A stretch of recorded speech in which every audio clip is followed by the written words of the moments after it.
الحمد لله أنه ربنا أصرف عنا هذا الإعصار، والله يلطف بأخواننا وأشقائنا في اليمن الشقيق إن شاء الله. وأهل ظفار ما راح يقصروا، وعمان قاطبة يعني ما راح يقصروا إن شاء الله، وراح يكونوا عون لأشقائهم في اليمن. لكن الناس اللي يتكلموا يقولوا إيش الضجة اللي صارت، وإيش الموضوع اللي تم يعني تعظيمه وتكبيره، واشترينا خبز وما أعرف إيش.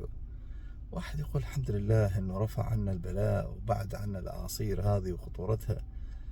الحقيقة بعض الاحيان تشوف بعض الاجيال هذه اللي ما عاشت يمكن مثل هذه المواقف. احنا عشنا جونو في اتوقع 2006، عشنا جونو في هذيك الايام. حقيقة كانت صعبة بالنسبة لنا لما انقطع عنا الماء والكهرباء. واحنا بعد يعني انا بالنسبة لي مثلا بيتي كانت في مدينة الاعلام اللي في القرم، فكانت مرتفعة، فما شعرنا بال بالكارثة الكبيرة اللي وقعت على أخواننا في قريات صارت منطقة معزولة يعني، وحتى ما قدرنا نوصل لها لأنه الطريق تسكر وتهدم طريق العامرات. وأخواننا في الغبرة وفي العذيبة وفي غلا، مشاهد مفزعة حقيقة يعني.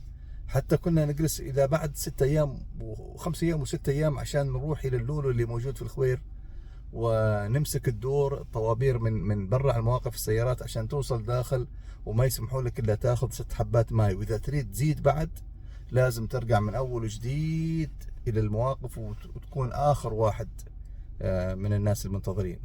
كانت الحياة صعبة، كنا الماي ما نحصله، كنا نحتاج الماء. الكهرباء ما مشكلة، 4 أيام 5 أيام 6 أيام بدون كهرباء على الشموع ما مشكلة، لكن كان الماء ضروري. والحمد لله أن الإعصار راح وربنا لطف فينا، ونقول الحمد لله. الإنسان يهيئ نفسه لمثل هذه الأنواع المناخية والظروف هذه، يشتري مستلزماته يعني، ويشتري احتياجاته، وإذا غاب الشر قول الحمد لله.